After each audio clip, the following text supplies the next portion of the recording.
Selamat pagi, kami dari kelompok 10 ingin mempresentasikan materi tentang perdagangan internasional. Perkenalkan, nama saya Yudhistira Jasrimurimo. Saya ingin menjelaskan pengertian dari perdagangan internasional. Perdagangan internasional adalah perdagangan yang dilakukan oleh penduduk di suatu negara dengan penduduk negara lain atas dasar kesepakatan bersama dan saling menguntungkan. Contohnya adalah Indonesia mengimpor beras dari negara Vietnam. Selanjutnya ada faktor-faktor yang mempengaruhi perdagangan internasional. Yang pertama, adanya perbedaan keadaan. Yang kedua, adanya kesamaan selera terhadap suatu barang. Yang ketiga, adanya kelebihan produk dalam negeri. Yang keempat, untuk memenuhi kebutuhan barang dan jasa dalam negeri. Yang kelima, keinginan memperoleh keuntungan dan meningkatkan pendapatan negara. Yang keenam, adanya perbedaan kemampuan penguasaan ilmu pengetahuan dan teknologi dalam mengolah sumber daya ekonomi. Selanjutnya, saya akan menjelaskan tentang ruang lingkup perdagangan internasional. Ada 5 ruang lingkup perdagangan internasional, yaitu saya ingin menjelaskan yang pertama ada perpindahan tenaga kerja, yang kedua ada perpindahan modal melalui investasi asing, yang ketiga ada perpindahan teknologi, yang keempat ada perpindahan barang dan jasa, dan 5 terakhir adalah penyampaian informasi tentang kepastian adanya bahan baku dan pangsa pasar. Selanjutnya ada keuntungan perdagangan internasional. Yang pertama, memperoleh barang yang tidak dapat diproduksi dalam negeri. Terus yang kedua, memperoleh keuntungan dari spesialisasi. Yang ketiga, memperluas pasar industri-industri dalam negeri. Yang keempat, menggunakan teknologi modern dan meningkatkan produktivitas. Dan selanjutnya ada kebijakan ekspor dan impor. Yang pertama tarif dan kuota, yang kedua ada dumping, yang ketiga ada devaluasi, yang keempat ada subsidi, yang kelima ada larangan impor, yang keenam ada larangan ekspor. Perkenalkan, nama saya Rizka Wulandari. Saya akan melanjutkan presentasi dari kelompok 10 mengenai proteksi dan pembatasan perdagangan. Dalam perdagangan luar negeri, proteksi memiliki arti yaitu usaha-usaha pemerintah dalam membatasi dan mengurangi barang yang diimpor dari negara lain dengan tujuan untuk mencapai beberapa tujuan tertentu yang penting artinya bagi pembangunan negara dan perekonomian negara. Ya, selanjutnya yaitu faktor-faktor yang mendorong proteksi. Yang pertama, untuk mengatasi masalah deflasi dan pengangguran. Perkembangan ekonomi yang efisien di negara-negara lain menyebabkan efek buruk terhadap perekonomian dan masalah-masalah ekonomi dalam negeri seperti inflasi, tuntutan upah buruh, dan kenaikan biaya yang tinggi menyebabkan perusahaan-perusahaan di dalam negeri tidak mampu bersaing dengan barang-barang luar negeri. Itu mengakibatkan terjadinya peningkatan terhadap impor dan meningkatnya pengangguran karena permintaan di perusahaan menurun sehingga mereka terpaksa mengurangi jumlah pekerja. Oleh karena itu kebijakan proteksi dilaksanakan. Yang kedua, untuk mendiversifikasikan perekonomian. Kebijakan diversifikasi merupakan langkah-langkah pemerintah yang dilakukan untuk memperkukuh struktur ekonomi dengan cara menggalakkan perkembangan di berbagai kegiatan ekonomi, terutama di sektor pertanian, pertambangan, dan perindustrian. Yang ketiga, untuk mendorong perkembangan industri baru. Biasanya, industri baru akan sulit mendapat kepercayaan dari masyarakat, dan mereka akan kesulitan untuk menjual produksinya dengan harga yang sama dengan barang-barang luar negeri. Maka dari itu dilakukan kebijakan proteksi agar perusahaan baru dapat berkembang dan dapat bersaing dengan barang luar negeri. Yang keempat, untuk menghindari kemerosotan di industri-industri tertentu. Biasanya ini ingin dicapai oleh negara-negara maju. Saya ambil contoh negara Amerika Serikat dan Jepang. Kedua negara ini memiliki persaingan industri yang sangat ketat. Di Jepang, mereka dapat memproduksi barang yang sama dengan kualitas yang lebih baik dengan harga yang lebih rendah. Apabila Amerika Serikat membebaskan masyarakatnya untuk mengimpor barang dari Jepang, maka industri mereka harus ditutup dan pengangguran akan semakin buruk. Maka dari itu, kebijakan proteksi dijalankan. Yang kelima, untuk memperbaiki neraca pembayaran. Defisit neraca pembayaran terjadi karena impor yang melebihi ekspor. Untuk mengatasi masalah tersebut, maka dibatasilah impor dengan memungut pajak impor sehingga permintaan impor menurun. Yang keenam, untuk menghindari dumping. Industri yang memiliki kelebihan kapasitas tetapi mereka tidak dapat menaikkan penjualannya lagi, mereka akan menjual barang-barangnya dengan harga yang lebih murah ke negara lain. Produsen di negara pengimpor harus bisa menjual dengan harga yang sama. Apabila mereka tidak dapat menjual dengan harga yang sama, maka masyarakat akan lebih memilih barang impor yang harganya lebih rendah. Ini akan menyebabkan perusahaan di dalam negeri kehilangan pasaran dan timbullah pengangguran, maka kebijakan proteksi dilaksanakan. Selanjutnya, alat pembatasan perdagangan. Yang pertama ada tarif atau pajak. Di sini ada dua jenis tarif yang digunakan, tarif ad valorem dan tarif spesifik atau khusus. Tarif ad valorem merupakan tarif yang dikenakan berdasarkan harga barang yang diimpor. Contohnya, sebuah mobil yang diimpor dikenakan tarif 50%, maka ia harus membayar pajak sebesar 50% dari harga barang mobil tersebut. Pajak khusus atau spesifik, pajak nilainya sama walaupun harga barang yang diimpor berubah. Contohnya, untuk 1 ton beras dikenakan pajak sebesar 200.000. Walaupun harga 1 ton beras tersebut naik atau turun, maka pajak yang dikenakan tetap 200.000. Yang kedua adalah hambatan perdagangan bukan tarif. Hambatan perdagangan bukan tarif merupakan langkah-langkah pemerintah atau peraturan-peraturan pemerintah yang dikeluarkan untuk mengurangi kecenderungan mengimpor. Contohnya, peraturan yang mewajibkan departemen pemerintah atau perusahaan-perusahaan pemerintah untuk lebih mengutamakan pembelian produk-produk dalam negeri. Ada juga syarat-syarat yang harus dipenuhi sebelum barang impor masuk ke suatu negara.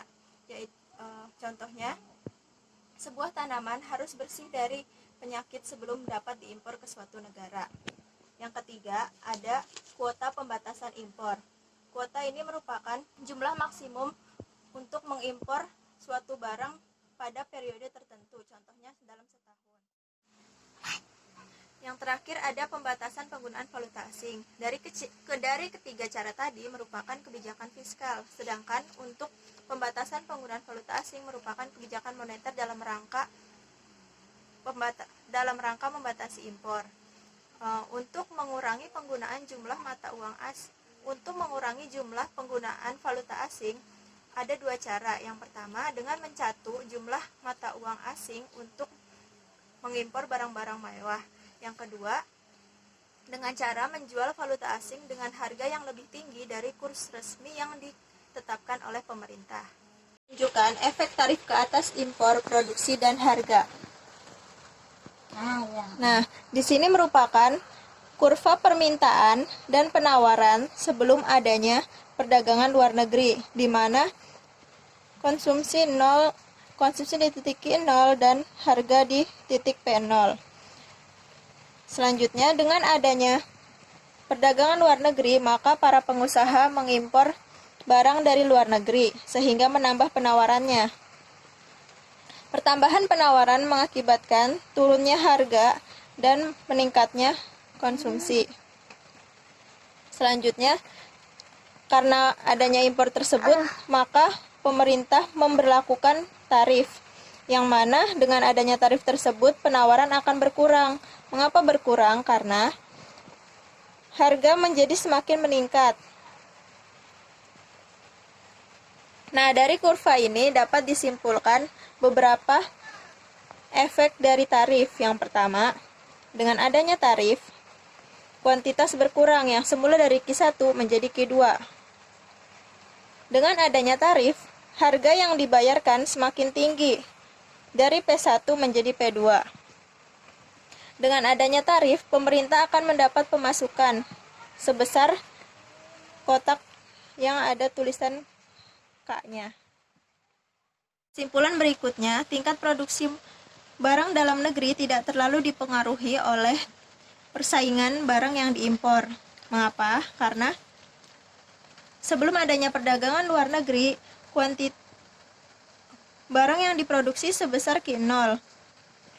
Tetapi setelah adanya perdagangan luar negeri dan tanpa adanya tarif, maka perusahaan hanya bisa memproduksi sebesar Q3.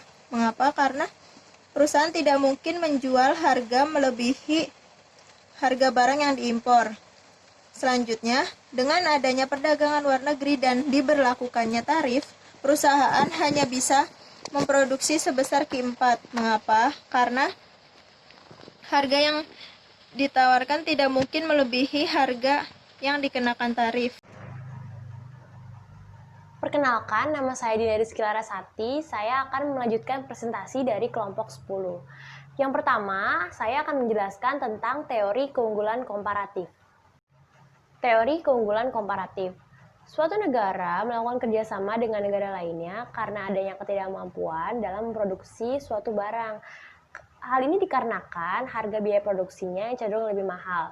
Di satu sisi, negara tersebut memiliki keunggulan dalam memproduksi barang-barang yang lain, tapi negara lain tidak, sehingga negara lain akan berusaha untuk membeli produk yang unggul tersebut ke luar negeri ketimbang memproduksi sendiri. Nah, dalam sistem kerjasama antar negara menggunakan teori yang dinamakan teori keunggulan komparatif. Teori keunggulan komparatif dibagi menjadi dua, yaitu ada teori keuntungan komparatif dan teori biaya komparatif. Teori keuntungan komparatif. Teori ini lebih menekankan kepada keuntungan didapat dari suatu negara dalam memproduksi barang. Berdasarkan tabel yang ada di PPT, misalnya Indonesia memproduksi 5 buah radio dan 100 meter tekstil, sementara Bangladesh mampu memproduksi 10 buah radio dan 50 meter tekstil. Artinya, untuk Indonesia memproduksi 5 buah radio, maka dibutuhkan 100 meter tekstil. Sementara untuk Bangladesh, untuk memproduksi 10 buah radio dibutuhkan 50 meter tekstil. Begitupun sebaliknya. Nah, berdasarkan tabel tersebut, memiliki kesimpulan bahwa ternyata Indonesia lebih unggul dalam memproduksi tekstil karena untuk memproduksi tekstil, maka yang dibutuhkan hanya 5 buah radio saja. Sementara Bangladesh lebih unggul di bidang radio karena untuk memproduksi radio, Bangladesh hanya membutuhkan 50 meter tekstil. Nah, pada masing-masing keunggulan ini, maka Indonesia dan Bangladesh dapat melakukan kerjasama, yaitu di mana Bangladesh dapat membeli tekstil ke Indonesia dan Indonesia dapat membeli radio ke Bangladesh. Selanjutnya adalah teori biaya komparatif. Untuk mengetahui teori biaya komparatif, silakan perhatikan tabel berikut. Indonesia untuk memproduksi 1 kg kopi membutuhkan biaya produksi sebesar $5. Sementara India untuk memproduksi 1 kg kopi membutuhkan biaya produksi sebesar $4. Kemudian selanjutnya, Indonesia untuk memproduksi sebuah sepeda membutuhkan biaya produksi sebesar $100, sementara India untuk memproduksi sebuah sepeda membutuhkan biaya produksi sebesar $40. Berdasarkan tabel tersebut, terlihat bahwa biaya produksi untuk kedua produk yang dibuat oleh Indonesia cenderung lebih mahal daripada biaya produksi untuk kedua produk yang dibuat oleh India. Akan tetapi, kerjasama terhadap dua negara tersebut akan tetap terjadi. Teori biaya komparatif menekankan terhadap besarnya biaya yang dikeluarkan untuk memproduksi suatu barang. Hal tersebut tidak terlepas dari spesialisasi yang dimiliki setiap negara. Kita lihat yang pertama. Perlu diketahui bahwa Indonesia adalah negara yang berspesialisasi di bidang kopi. $5 adalah biaya produksi yang murah menurut Indonesia, karena Indonesia adalah negara yang berfokus pada bidang agraris. Berbeda halnya dengan India. Bagi India, biaya produksi sebesar $4 adalah mahal, karena India bukanlah negara dari penghasil kopi itu sendiri. Yang kedua adalah produk sepeda.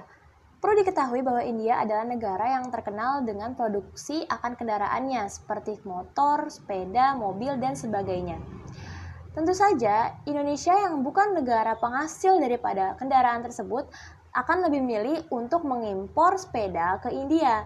Hal tersebut dilakukan untuk meringankan biaya yang dikeluarkan untuk mendapatkan sepeda tersebut.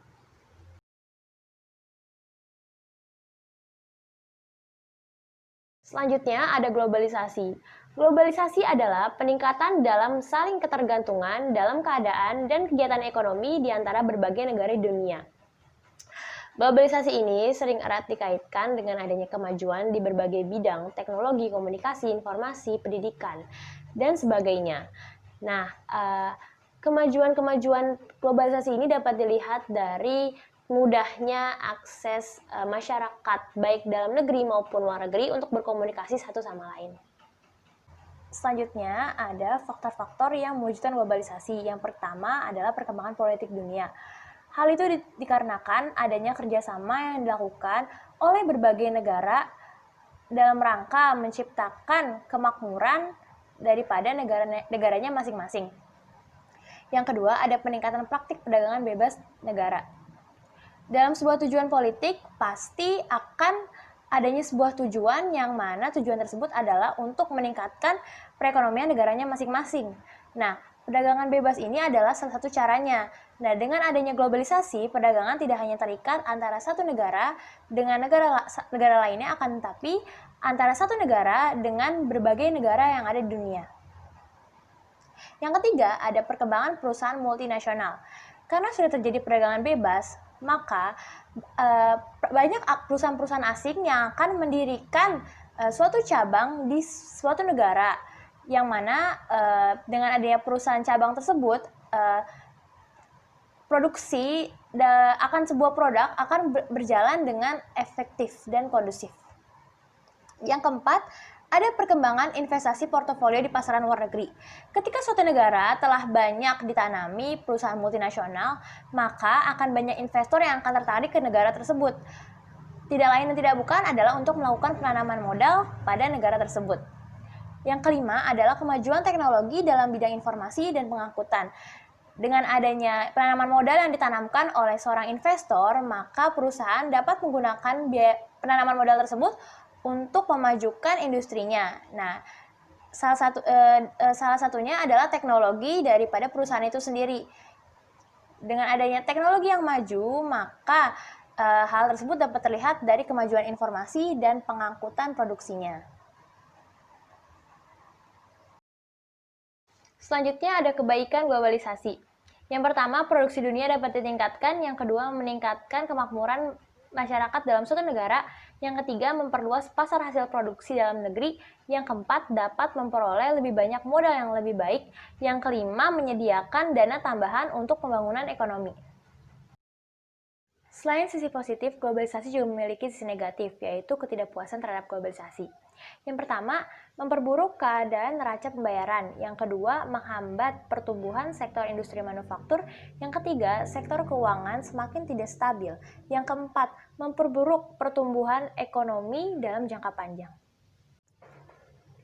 Sekian presentasi dari kelompok kami, kurang lebihnya mohon maaf. Wabillahi taufiq wal hidayah. Wassalamualaikum warahmatullahi wabarakatuh.